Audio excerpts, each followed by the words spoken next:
We all ready? Yeah. Yeah. All right. Welcome to Analytical Fanboys, the monthly media cast where one of us picks a topic and we have to watch it. And I am the mistake maker buster. With me, as always, is Simeon, Boingo, and Cody. Hello. We're Hello, definitely alive. Yep. And this month, guess what I did? I did the longest AF in recorded history, or AF like watching in recorded history, and made us watch Red You ruined versus my month. Blue. I did. Let's just get it out of the way. I might have made a mistake. I think there's a reason why I wanted to get them up to season 13, but I might have made a mistake trying to get there, and I might have burned everyone out with some internet cartoons. So, but before I explain why I chose this and the significance it has to me, why don't we get some first impressions? Well, did you Oh. say specifically what we were doing? Because I don't remember you saying that. Oh We yeah, did not. seasons 1 through 13 of Red versus Blue. That's what I said. I said Red versus Blue. Yeah, but just be clear of exactly what we're talking about. Yeah, the first 13 seasons. That's a lot. If you know, I thought it was like, it's shorter than regular. I made a mistake. I vastly underestimated the amount of time. I vastly underestimated the patience of my co-hosts, and for that I would like to apologize. But hopefully we can have a fun discussion. So yeah. I don't think you need to apologize. I don't think it's a lack of patience. I think it's purely the amount of content versus like the amount of time most of us do have. So it just became a challenge. But Yeah. in addition, both me and Chris, Boingo, Ryder Gaston, both me and Boingo, Fucking diction there. we did both just randomly start changing our whole workflow for the last 2 weeks. Yeah, I had Oh, a whole week Which was- where I didn't have any time. And I started a new job while driving to said new job. And that was also kind of an unexpected thing that happened very quickly and suddenly. Both things going fine, but it was just that's a big adjustment. matter- That's a big adjustment. Yeah. Yeah, like And I just am a masochist who would prefer to be able to work my side job much more often. and I get that. And that does cut in on that as well. So like it's just a matter of I personally heard like only a few minutes per episode. I remember it from when I was young, and I was like, sure, that'll be no problem. It was a minor problem. On a similar vein, like I had also previously watched all 13 seasons previously, and I was like, oh no, it'd be a quick refresher, and it's like, oh no, there's a lot of things I forgot. I need to actually pay attention. And then I don't think Sim has had any prior experience with this outside of Well- actually playing the Halo games. So, Red versus Blue is one of those things I've known about on the internet for probably a couple decades now. And it's always been one of those things that's like, yeah, I'll get to that eventually. Maybe one day. Oh, there's that much of it. Maybe one day when I'm 80. I don't know about that. Like, and also like the places you could watch it kept changing, and the situations with that company kept changing, and it was always like this question of like, is it worth going back to watch anymore at this point? And I can soundly say, no, it fucking isn't. I definitely have some strong opinions.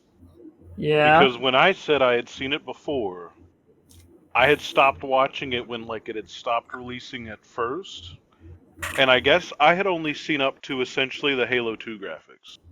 And maybe a little bit of Halo 3, but mostly just the Halo 2 graphics. Yeah. Me and my friends from the Xbox days are all kind of in that same camp. I think my friend Jake had seen the rest of it. So my first genuine reaction to it was nice to get through the stuff I remember. I don't know how Band-Aidy, you want me to rip this off? Rip the Band-Aid off. I already made a mistake recommending this. I didn't even know that it got to a point to where it took itself seriously, and goddamn it, did they fucking take themselves so fucking seriously quite a few times. But my opinion did change after finishing the 13th season. It did all get somewhere, and I very much liked the 13th season. Yeah. And like the Blood Gulch bit. Yeah. But maybe not so much of the stuffing of this double fucking stuffed Oreo cookie that I was made to eat at gunpoint. Here's my fucking general hot take. This show does not get good until the last 3 seasons. And by that, I mean it gets tolerable. It finally figures out the balance between the comedy and the serious.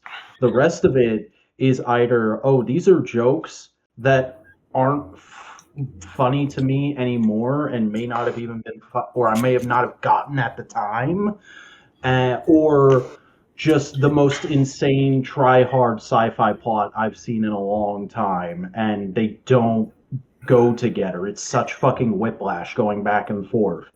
But in the last 3 seasons, they kind of figure out how to make those two things work with each other. It's just like, you figured this out in season 10. Most fucking shows don't make it to season 10. What in the goddamn happened here? Actually, I do have a funny thing about the last 3. That's a different writer. That was when they started to switch hands. So, I mean, like... I'm saying this in the nicest, most positive... I mean this with all the kind and well wishes. Yeah.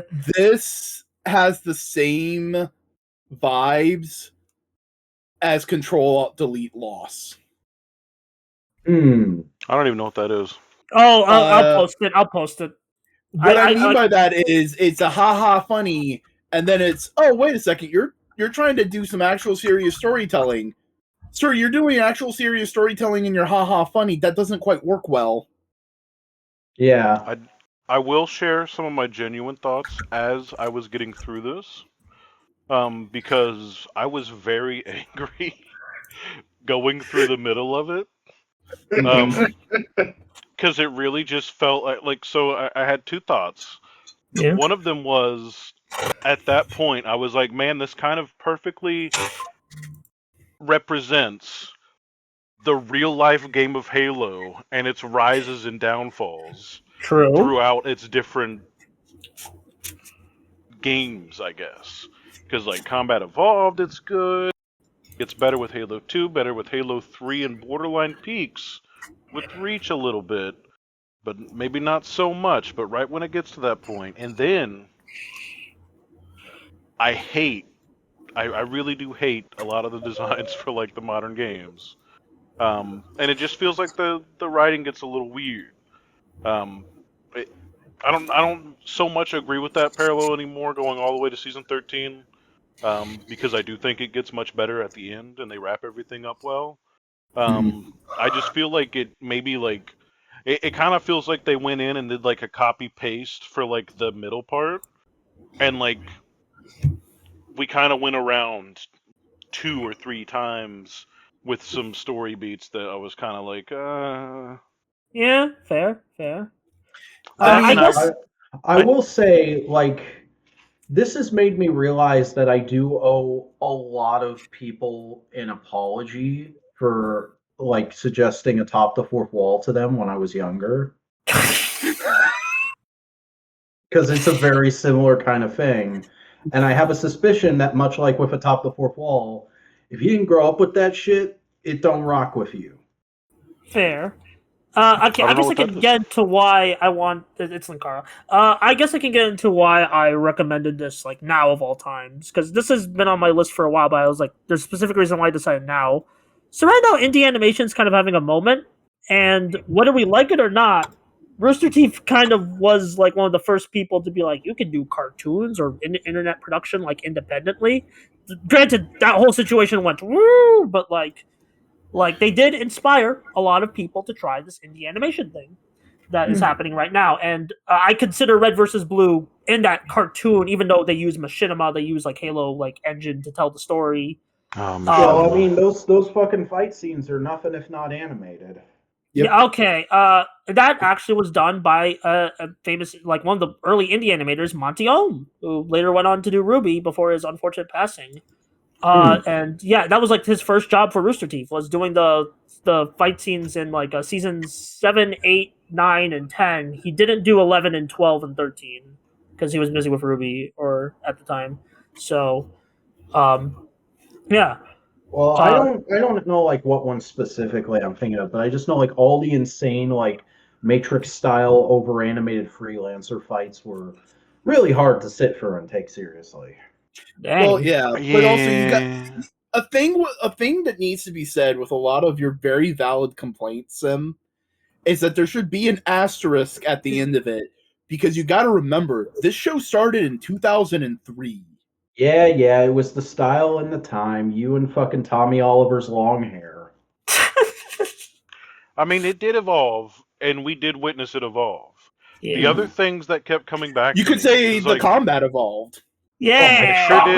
it sure did. It sure did. But see, like, the other things I remember is with each Halo game coming out, there'd always be a special little like RVB like short released with it to support it. There was one for ODST.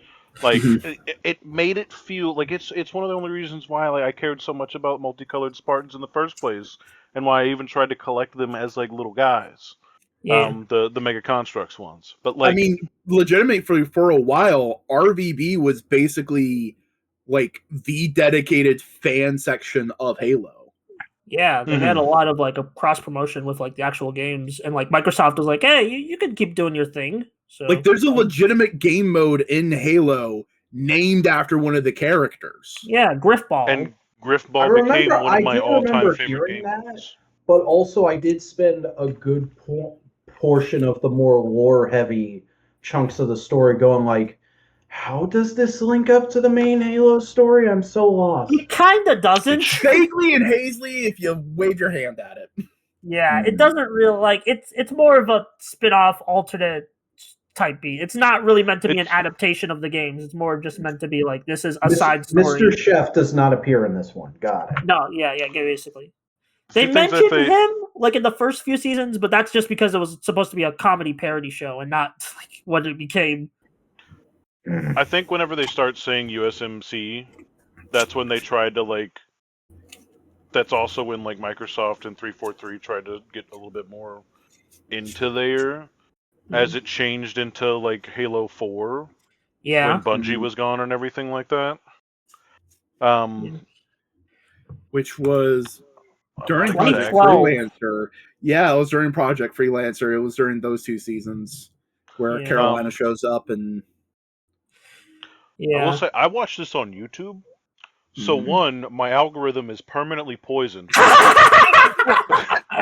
Like just absolutely fucking destroyed without I'm a sorry. doubt. Okay. Like a second fucking plane has hit the algorithm because goddamn, like it's already like trying to make me watch like fight scenes just nonstop and shit like Dang. that. But, like, Okay. also, I kind of don't like 343 a whole lot. Just because I was like really in those games when that shit was coming around, and like they did all right with some things and not so great with others, and then kind of shit the bed with the 5th one. But I'm gonna still shit the bed with Infinite. Infinite was like half and half. Yeah, I haven't got my hands on that one yet. I wasn't really sure how to interact with it because I was kind of like already done with Halo. Like I'd rather just go back and play the other ones as opposed to something new. But having to watch the little like short snippets, the 343 branded like Halo waypoint that doesn't exist anymore, that I made an account before it even got like live type shit, like those little snippets of like the different characters like saying different things. I heard that shit so much.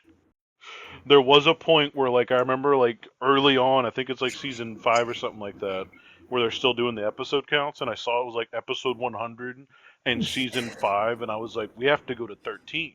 We shouldn't have to do 100 of anything. What the fuck? It's how much? Like, thank God stopped counting because, like. So Here's I the can't thing. pick Dean Tama. Okay, got it. Yeah. Okay, I thought it was just they're short episodes. They're short enough. Me too. I still made a mistake calculating all the time. And okay, yeah, again, I'm never doing something this long again, because of this. I guess we could just break it up into the 4 eras that I made you guys watch. The 4 arcs, because quite literally it does turn into an anime. Yeah. 4 arcs.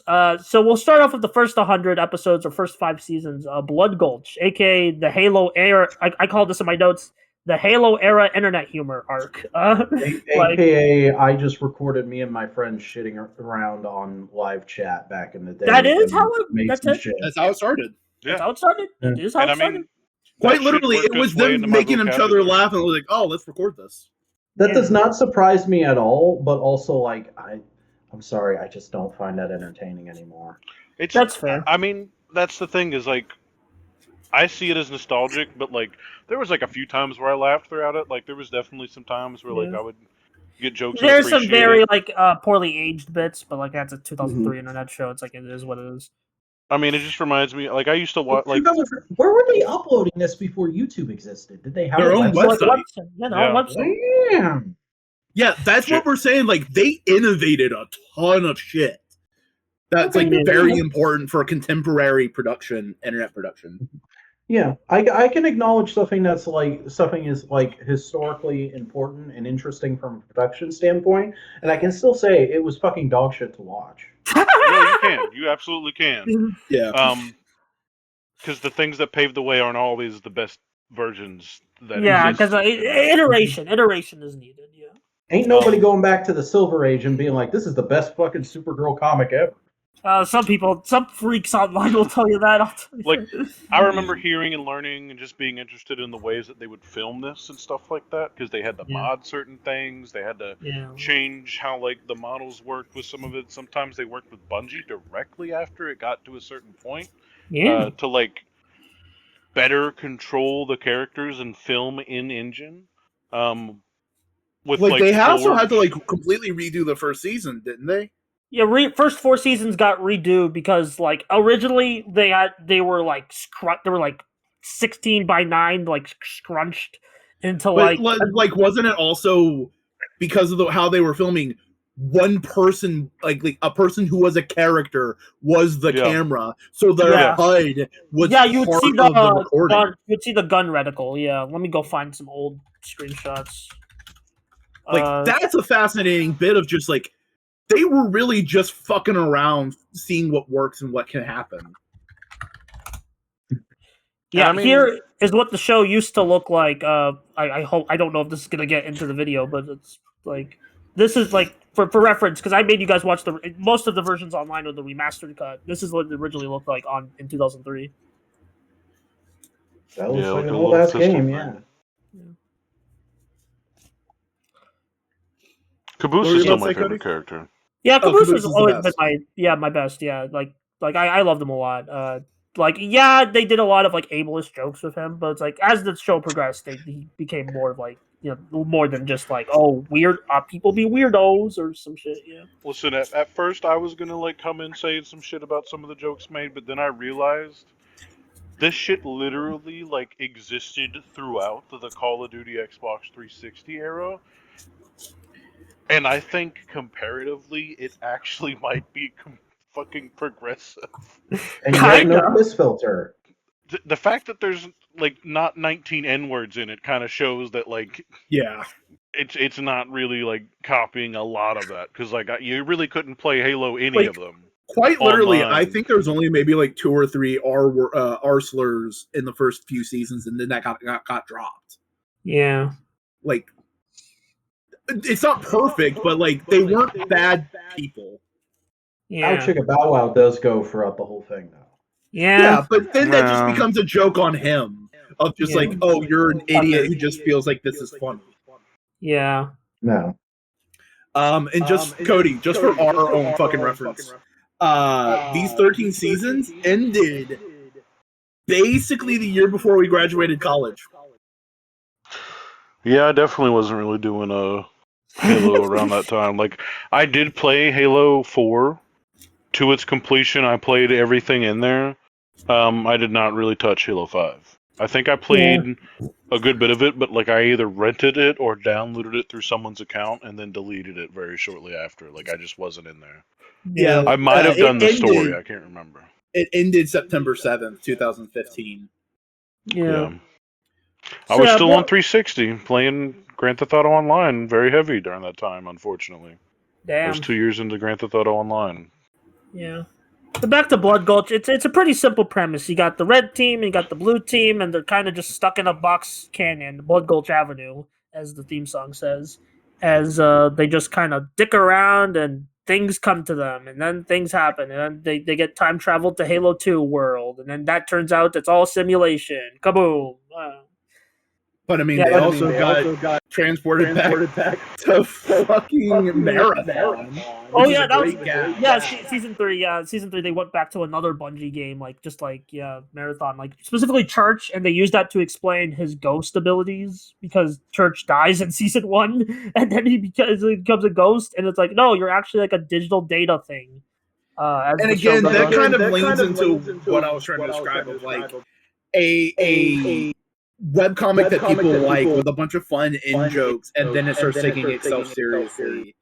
As like, okay, I can see why you want to do this because you have a thing that's successful, but you are also a storyteller, and you want to try more and more interesting things. Yeah, they want to like just don't want to. They didn't want to rest on their laurels initially. Yeah.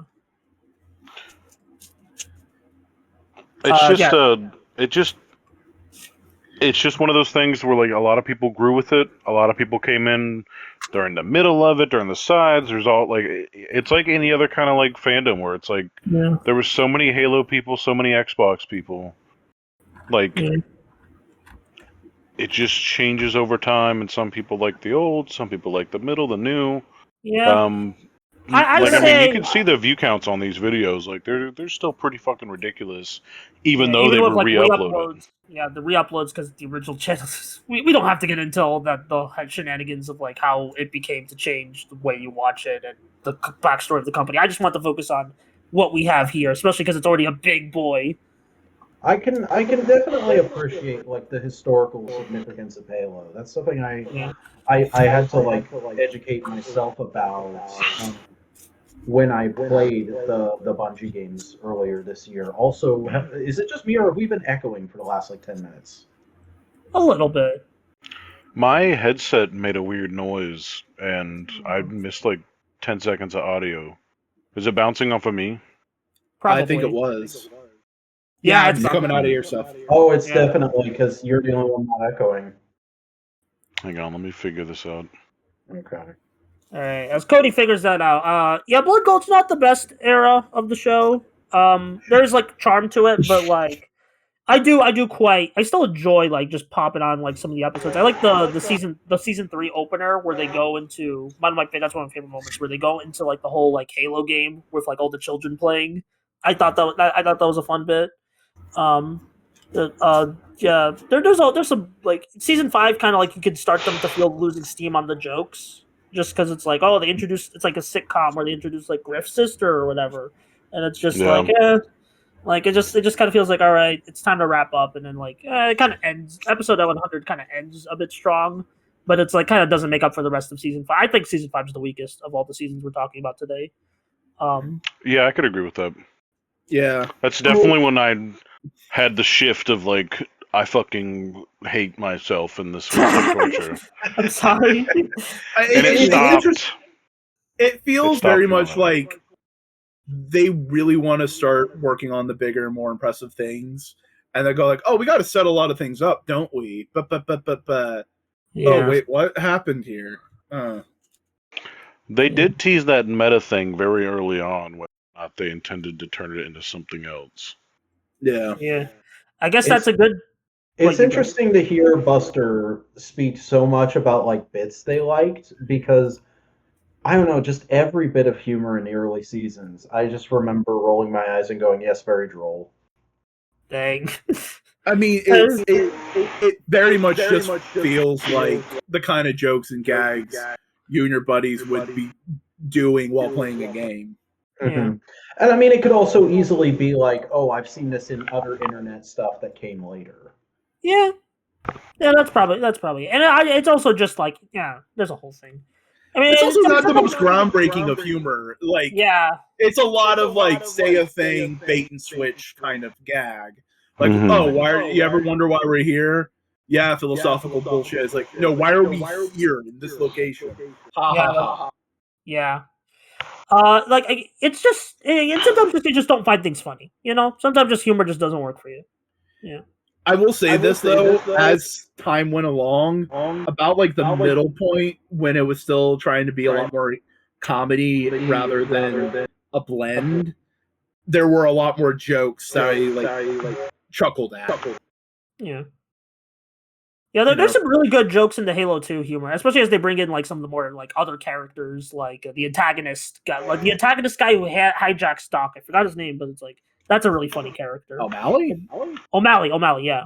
Omega, yeah. Like that's a real. Like, also, just the voices I just find really funny. I'm very easily amused by funny voices. So this show. There are some very good ones and some legendary ones. Mm-hmm. Yeah. Like Lopez, like that's just the entire. That's a really fun character. The robot, the Spanish robot. Yeah. I actually actively disliked Lopez because I had to drop whatever I was doing and pay full attention to the show whenever he spoke. You could have just like looked at the screen briefly and then be like, "All right." See, the thing with that is though, like, fast, Buster. Dang. Nobody ever talks to him as if he's like speaking. Like nobody like talks to him directly. They just nobody ever knows what the fuck he's saying. Yeah, it's subtitle gags. Yeah. But you didn't know that, so you were going like, "Oh, what if there's something important?" Yeah. What if there's actually no? There is one scene. There is one scene where you do need to pay attention to them talking, and that's when Lopez and Lopez 2.0 are talking to to each other. Yeah. 2.0. We'll get to that. All right. We finished the Blood Gulch, half and half, it seems. How do we feel about the Recollection trilogy? I think this is when it hits a good stride. It's still mostly comedy, and the bigger action scenes are big and bombastic and kind of ridiculous, and I think that's the point. I don't think it's meant to be like hardcore, blood boiling action. I think it's meant to be like, this is so ridiculous and over the top. It's slapstick. Yeah, like literally the first big animation gag like that they showed in season 8 was like, the Sarge or Griff like driving the warthog, and it just like breaking that wall, and it's like they hit. I think it was the Meta, it was the Meta or Washington. Oh, sorry, my memory's vague. Watched it like at the beginning of the month. But I don't remember anything from this point in time, actually. Dang. Okay. Well, I quite like this arc. The Meta is a fun villain. He's basically just like a predator type beat. Where just like he just hunted people with all the crazy AIs in the helmet. And then he I like his gun. His gun is really cool. The brute shot. The brute shot, yeah. Washington is a fun protagonist to follow, or like a fun point of view character to follow, like initially, before it like transition us back to the Reds and Blues as they kind of like form an alliance. I'm just a big sucker of like whenever like a part of the reason I like the show, like they're still kind of being antagonistic towards each other, but they ultimately end up friends. I just kind of like that dynamic in characters. I don't know why. It just clicks with me where it's like there's a bit of antagonism, but there's still like a respect there. I can't wait for Buster to go through their phase where they just read every X-Men comic. I probably will do that at some point, but we'll figure it out. You could just probably start with Chris Claremont. You don't have to read. The Chris Claremont one is probably where like the modern version of X-Men we know. Anyway, and Monty's action is pretty good. Just the way Re-Trilogy is pretty solid overall. I do think this is because this is still Bernie Burns' baby. Yeah, this is still Bernie. This is definitely when he starts going, my OC is the most specialist OC. Oh, yeah, Church. Yeah, you can kind of feel like Church, because he voices Church and Lopez, but it's like mostly Church. And then he goes in like, well, my character is like, he's the AI, and it's like, yeah, you can, especially in season 9 and 10, you can really feel it. So yeah, Does that's he kind of also voice Washington? No, no, Washington is someone Washington's else. a completely different guy. Yeah, Damn. They Yeah. sound Yeah, they- almost exactly the same. I can yeah. tell. I can see that. Who voices Jeff, or who's Jeff voicing? Because I know I've seen Jeff in other internet stuff. Let me Uh, look. Jeff? Joff? Yeah. Geoff? Yeah, Joff. That's Griff. Okay. He's Yeah, the 'cause orange guy. Yeah, I know I've seen him in a lot of like other people's videos. yeah. I did appreciate the times where Gavin popped in. Yeah. Because I wondered if that was going to happen. Because I didn't think- know. Every major Rooster Teeth personality showed up in RVB at one point. Yeah, basically, yeah. They all played characters at some point. Like Michael did, Lindsay did. What was the blonde woman's See, that's name? the other thing is Uh, I was Barbara? never into Barbara. Rooster Teeth like at all. The most interaction I ever had with Rooster Teeth was going like, "Oh, they're Funhouse's parent company." That okay. There was legit a moment near the end of college where I was like, you know what? I would go work for Rooster Teeth. That'd be fun. Oh, no. Bullet dodged. Oh my god. Oh, they wouldn't have hired me. Yeah, true. Yeah, it's just a pie in the sky. Dream. So some people had. Yeah. But yeah. That's like that was kind of like for a lot of people, the recollection stuff was the peak. I disagree. I think the chorus stuff is the peak. But then we got the awkward middle, where I call Project Freelancer, which kind of finishes up Bernie Burns' run on the show. This was the fucking shit. This fucking sucked. I hated every minute of this. Dang. Oh my! I think it could have been easily. I think the problem with this is it like the pacing is Yeah. long in the two. Exactly. Like I was saying, it's fucking Whiplash City, man. Yeah, I mean, What it especially should have been 2 movies. Like tighten it up, 2 movies. You do a freelancer movie, then you do a modern day movie. Yeah, because like the way they did it in season 9 and 10 was like whiplash. Like you just got the freelancer flashbacks, and then you got the modern, or like you got Church's Head, which the Church's Head stuff is kind of pointless. It's kind of like I said, 5 was the weakest one, and I at least find some enjoyment in season 9 bits, but it's like if you're not into those bits, I can imagine the Church mind stuff. You got to get the mains in there somehow, but also we want to tell our super serious special story. Yeah, and then the ending. The ending fight it's good, I think, but they're just some of the narrative stuff. I do kind of get where you guys come from, where it feels a bit try hard.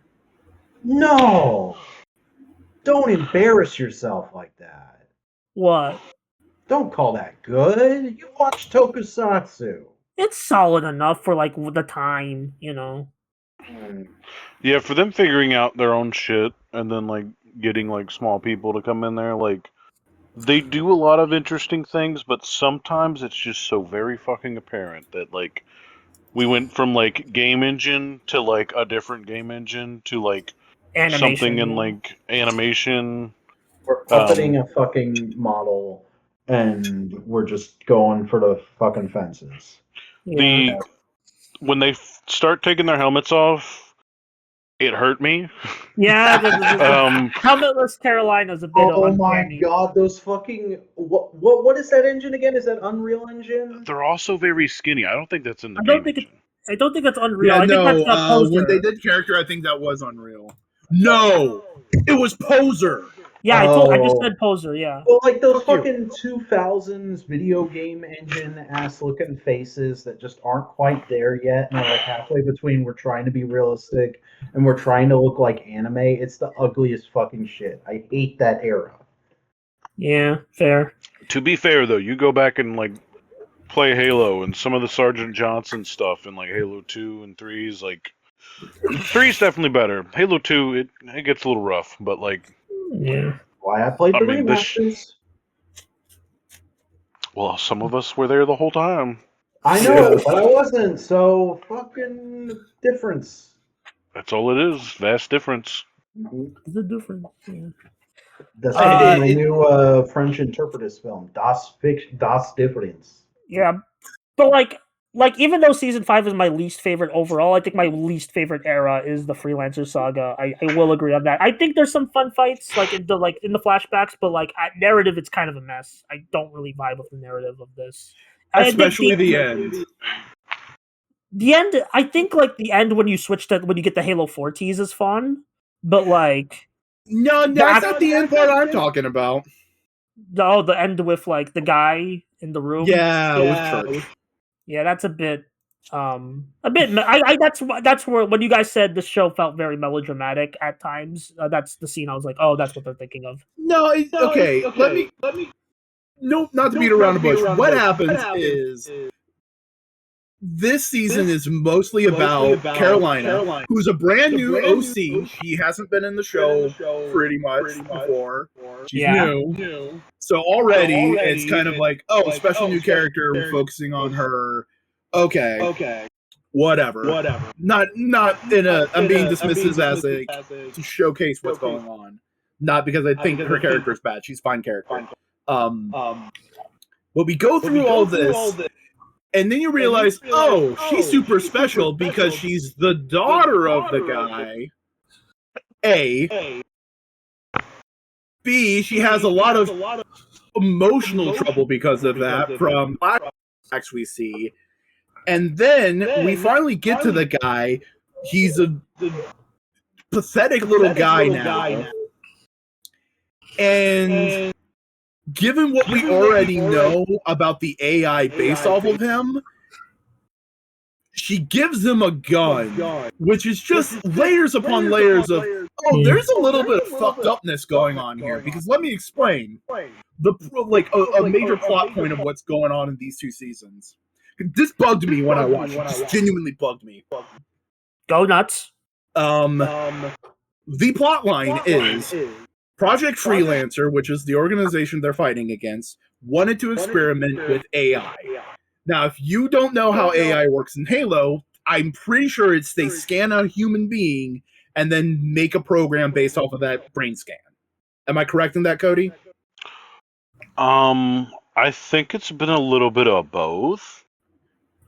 There's always different, the biggest thing in Halo is that there is always different, science teams working on stuff, and that's kind of how, all this lore can kind of fit in there just ever so slightly, but roughly, I'm not 100% sure.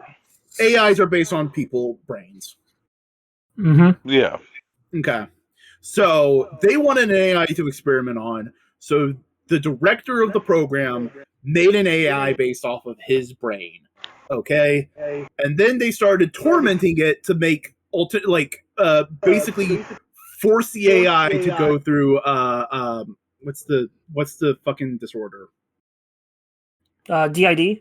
DID, dissociative identity disorder, and then to take the personality, the alters, and turn them into their own AI.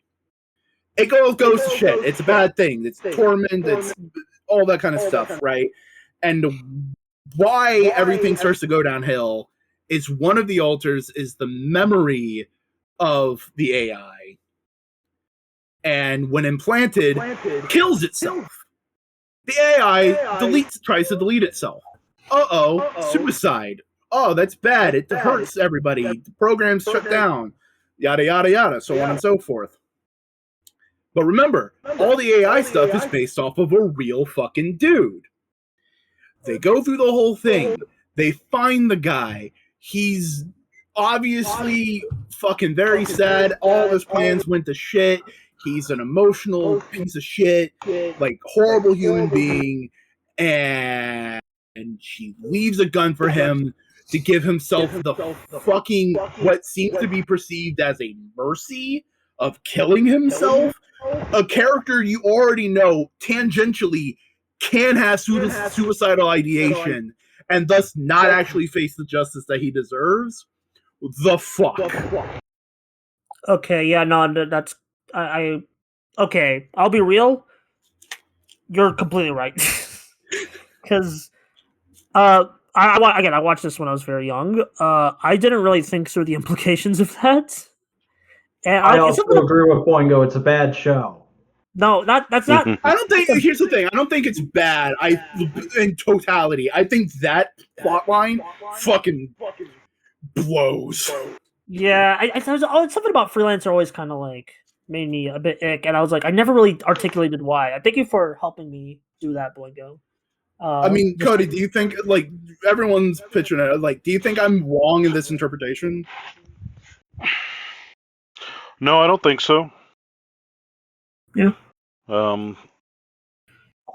Maybe giving it a little bit more credit, but like definitely the right idea. I think you're still correct. Well, I mean, the show does leave it vague if he does it, but still, like with the context clues, you can kind of tell. Yeah, it's just a level of a layer of kind of. It just doesn't feel right, especially with them going like, "Oh, we're gonna bring this to justice and make right the wrongs." It's like, no, you let a guy who has clear suicidal ideations a chance to kill himself, or when the authorities come, he has a weapon and can hurt them now. Yeah. Or, nuh-uh. All right, let's get to the entire reason I recommended this Chorus trilogy. It's all right. Yeah. But this is when Bernie steps back and he lets Miles Luna write all 3 seasons. He's also working at Ruby simultaneously, so man's working hard. Oh boy. And I think this is probably like the peak of the show, and that's the reason I decided to end it there. I'm like, okay, it doesn't get. I'll pay it one of the highest compliments I really can to something like this. It reminded me of an episode of Star Trek. Oh, which one? Not one in particular, just like this is the kind of plot that Star Trek would do. Of like, we're stuck on this planet and we have to help the rebels, and actually it's not necessarily that this government is bad, it's that they're idiots, and there's a third thing we all have to team up now and fight. That felt very Star Trek to me. Yeah, I can see it. There's a problem. The problem is not the problem, it's this other problem, and we learn a whole bunch about people along the way. Yeah, I also think, like, as this trilogy kind of, like, represents the last 3 arcs of the show, but, like, refined. Because season 11 is just them dicking around, like Blood Gulch. Recollection has a bit more of, like, intrigue. Like, the season 12, like, Recollection, there's a bit more intrigue and, like, more, like, dramatic stakes. And then season 13 is, like, the balls to the wall finale. I do think there's also just a layer of because that's a problem. That's a problem that we've been kind of talking about. Is every time they want to do something new, they feel like they can't 100% step away from where the show started.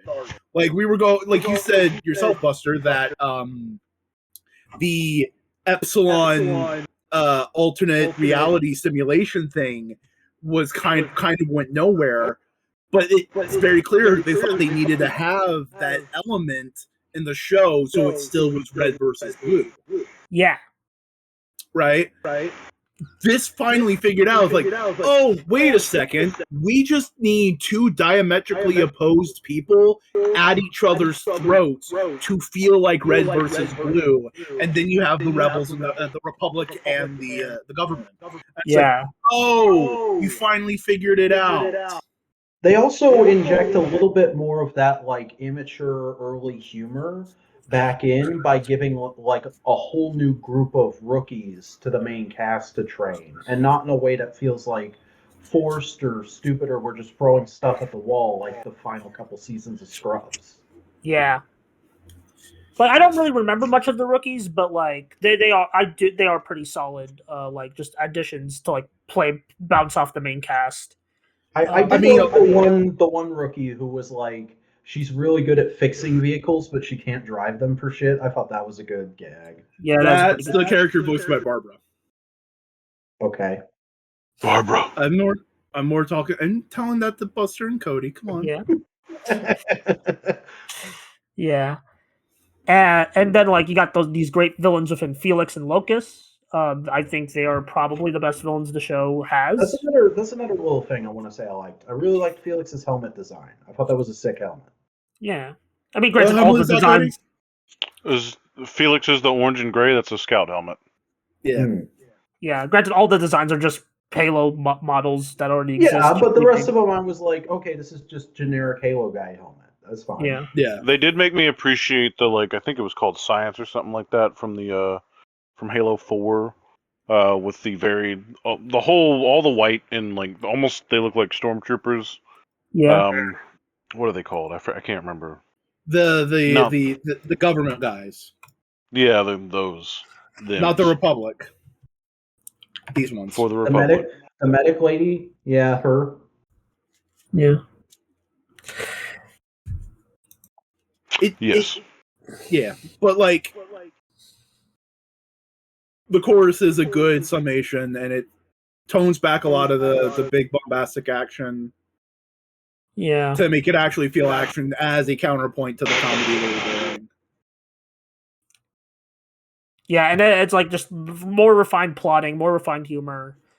Just they find like again they mentioned like you mentioned this like earlier, but like I do think it is smart to just have two competing factions as the main like other competing factions, and then like our boys just happen to get thrown in there as like a way to continue the show as like still keeping the versus element. And then because and then the main reason I want to the entire reason I wanted to get here, I want to get to the ending of season 13. Because season 13 is a great season. It like ties a lot of things up. There's some fun fights. They get big balls to the wall finale. And then you get to the last scene. This scene has lived rent-free in my head since I first watched it. It is one of my favorite endings in fiction, and the entire reason I want to recommend 13 seasons of this. I don't think it was a worth it idea in the grand scheme of things, now having faced the consequences of it. But that was my mindset going into this. Like, I want you guys to watch one of my favorite endings in fiction. Oh no! I am still glad to have experienced it. There was a little bit of time where I was like, "Man, this kind of ruined." I thought it might have ruined Red versus Blue for me, just because like I knew more about it instead of like the fake nonsense I used to think. Just like I'm like, oh, it went somewhere else. Or I know there's more of it, but I never really interacted with that, and I never really need to. So well. It tarnished your memories just a little bit. I don't think so. I mean,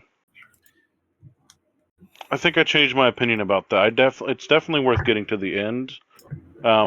Maybe not worth some of the guff in the middle.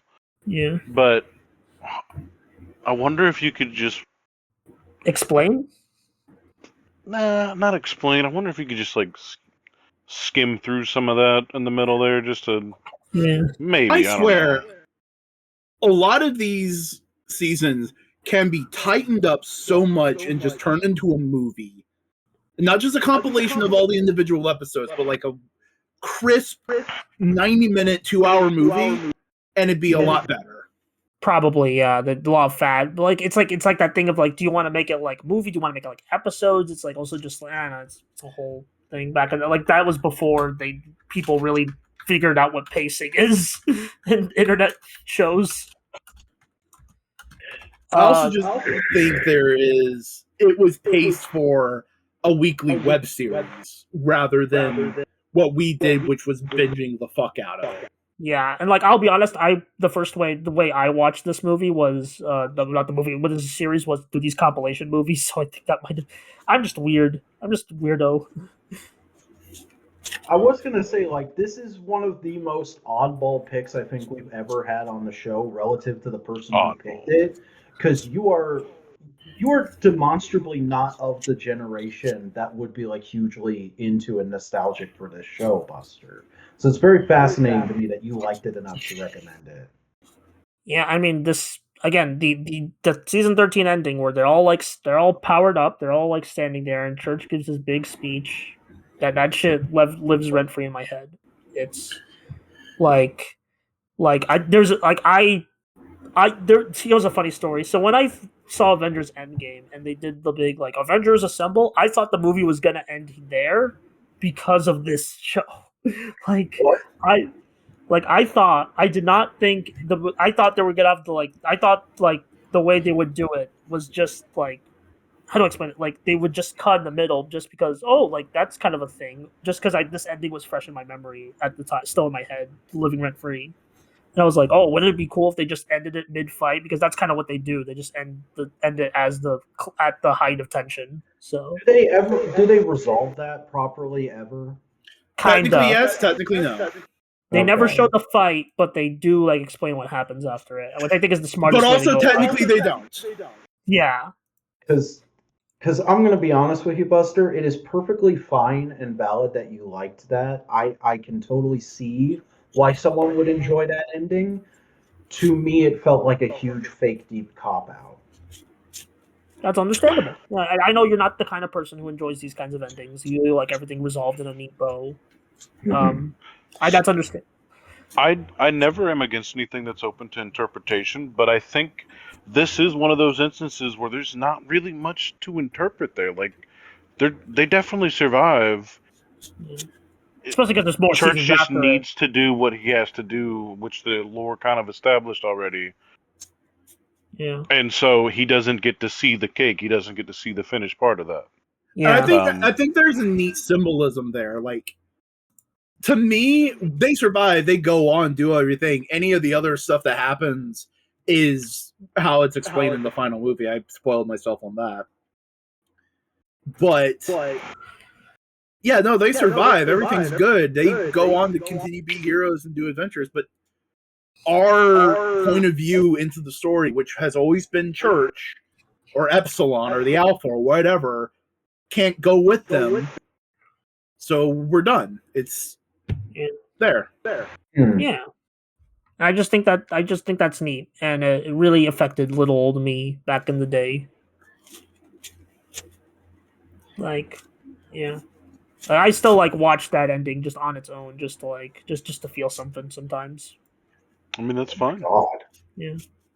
Well, I mean, you're gonna have the stuff that you're connected to. That's always gonna happen. Yeah. I mean, here's the thing. Rewatching this did bring back memories of like watching it way back when and just being attached to these characters and going like, oh yeah, no, I remember seeing Tucker grow as a character and become a fully well-rounded hero and going like, fuck yeah, that dude used to be a piece of shit and now look at him. Yeah. You know? So, yeah. I do indeed know. Now you know. And that concludes the Mistake Analytical Fanboys, I think. I'm sorry to put this on you, but it was in my brain, and I just had to get it out there. At least he didn't tell us to also watch the other seasons. Look, I was only going to do the parts I liked. Then why did you just make us watch the last thing? Because it's context. You need to understand like why there is so much reason why you have faith in these guys, because that's a big part of it. It's just believing in other people of just like, yeah, they were pieces of shit, but we've seen them grow and become capable and love each other and care about each other. And then you see this final moment where all these guys who fucking could not stand each other, standing ready to fucking go out in a blaze of glory if need be. And it's just like, no, I don't have to see the end because we've seen them grow. They're capable of beating the odds. That kind of thing. Yeah. Yeah. All right. I'm not saying you're wrong. There is a version where we do get to see the fight, and it's cool and badass, and everyone gets to live happily ever after. But I get what they're trying to go for. Yeah. Like, nobody's wrong. Everyone, like, I do agree. It's like old, dated internet content, but it's old, dated internet content I grew attached to. So. And that's totally fine and valid. I've Like never I said, made you guys watch 30 hours of shit ever again, though. That lesson learned. I think it's important outside of Halo. Yeah. Because, like, I'll be real, I've only played Halo 2. And that's fine. That's one of the better ones to have only played, honestly. But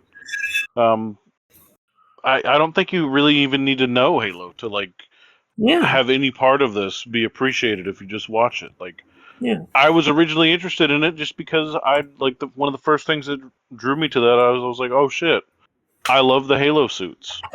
I'd love to see more characters other than just like the one Spartan we get for a little while. And like that was like my younger interest in it.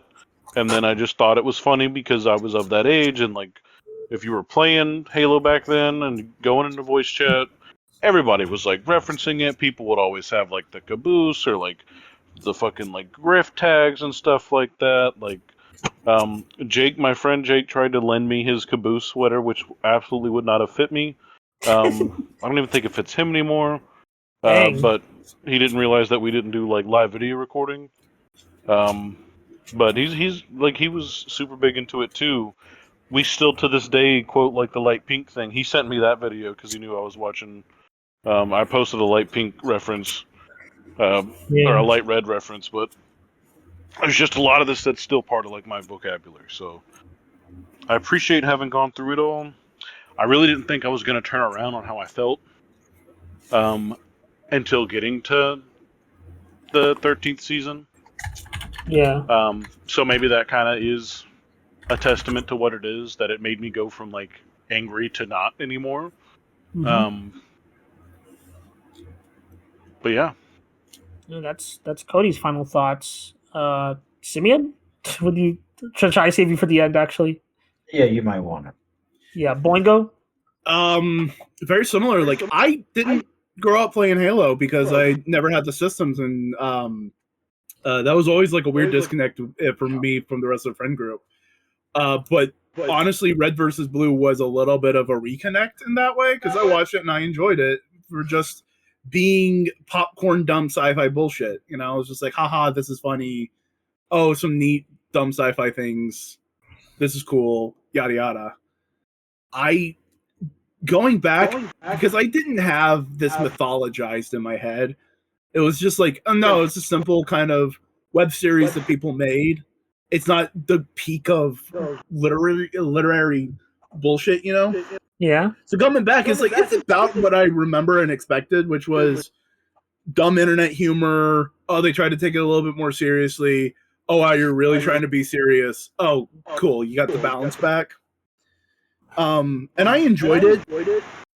There is another asterisk that we just haven't mentioned of just like the entire time this is being made, Rooster Teeth as a company grows and expands and becomes one of the biggest presence in the internet and slowly starts to eat itself. Yeah, I didn't want to delve too into that because everyone else has talked about it, but it's just but it's a part of it, and it was just in my head of just like of how this is so landmark in creation, but also a giant warning sign for glitch, for Golden Kids, for all these newer creators trying to make something to this level on the internet. And it's an interesting time capsule of 2003 to 2015. Very much so. All right, Simeon? So we've talked about it a good bit on and off on our sister show about how like Halo is a thing that had always been on the periphery for me, always something I wanted to be into, but I very much couldn't. I was kind of monetarily locked out of it because when I was a wee lad, I did get caught up in the hype cycle for Halo Reach until I realized, oh, it's not coming out on PlayStation 2. True story. And then I kind of always just like would look up images of the suits and whatnot every once in a while. And I think I had read Fall of Reach at some point in my teenage years, but I didn't remember much about it until I actually went back and reread it just recently after having played through all the games on the Master Chief Collection this year, except for 4. I thought about playing 4 for a little bit, but by the time I actually could have gotten around to it, I was just like, the Steam's run out. So getting to finally watch this, as I said, this is another thing that has just kind of always been like, well, I'd like to get it to it someday. On the one hand, it is satisfying. Like, I'm glad I did it. I'm glad the Band-Aid is now in the trash can. But on the other hand, a lot of this belongs in that fucking trash can. And I did not enjoy it, and I did not have a good time. And I feel like I could have used a lot of my time this month way better than watching this. I did I did enjoy a good bit of the final season up until that ending, but the ending didn't ruin what I liked about it, if that makes any sense. It was like, Yeah, that's okay, fair.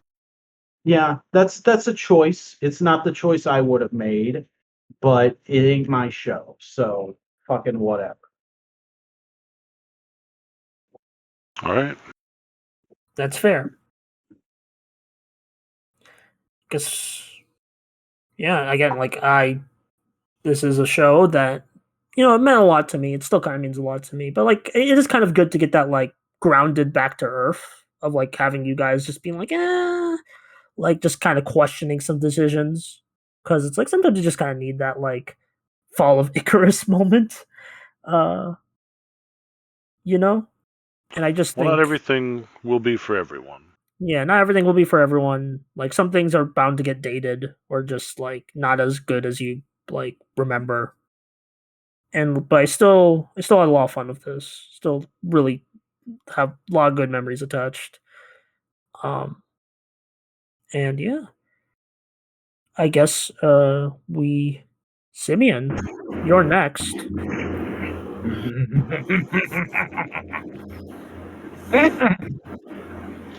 All right, so let me just say, because of how much suffering I did this month, there were many periods where I considered choosing violence, and I considered it with great thought. There was a time where I considered sending y'all to the Tom King mines for 100 issues or so. There was a period where I even considered hurting myself by tripping and throwing us all into the Ernest Klein pit. Um, and I thought it might be thematic to make us go into the Stephen King incinerator for a little bit. But ultimately, I'm really trying. I'm really trying to be a much more kind, considerate, and merciful version of myself this year. So, you know what? I'm doing the exact opposite of what Buster did. I'm choosing something short and fun that I think we'll all enjoy. Because it's spooky season, and god damn it, we got a Scoobus or Doobus. So we're gonna watch Scooby-Doo and the Witch's Ghost. Oh, All right. Hell yeah. down. I haven't Can you seen tell this us in what years. you were going to kill us with? He I literally just said, mentioned three things. yeah, he was gonna either do a Okay. Tom King comic, which, like, I wouldn't mind. Ernest Batman. Cline, Okay, it was Tom King, Batman, Ready Player One, or a Stephen King novel. yeah. Mhm. Like, here's the thing, Simeon. I've read Ready Player One.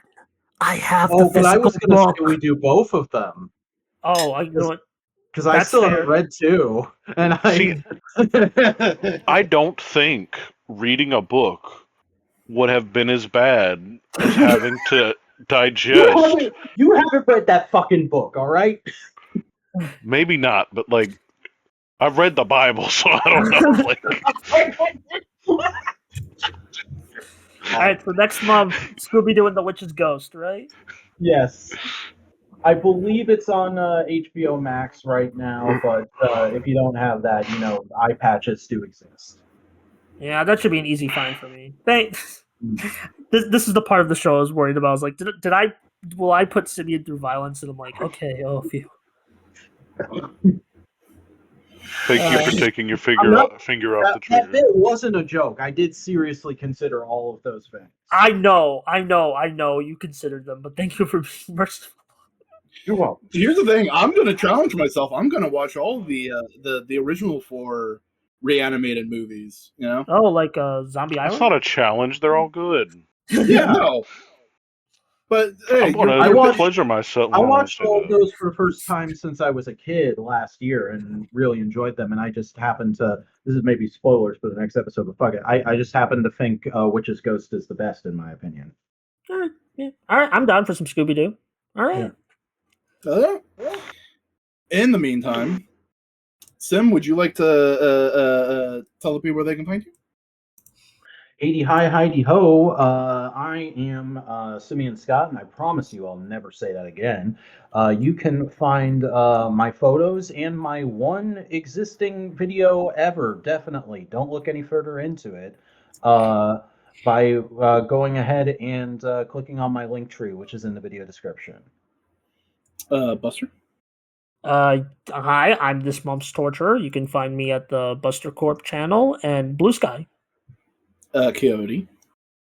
My name is Snowbert Lee Bobert. You can find me at Snowcone83 on most gaming platforms, snowcone83.bluesky, or never_robot if you want to see a picture of a frog and not much else. And I'm Boingo Rider. You can find me by searching Boingo Rider on most internet places. And I hope you enjoyed this podcast. Of course, leave a like, leave a comment, leave a subscribe. Follow us on your podcasting platform of choice. And I hope you have a good day. And I hope next time you'll join us as we dive in to the Witch's Curse. Woo! Who? Who? Oh, wait, Tim Curry's in that. Fuck yeah. He plays evil Stephen King. It's great.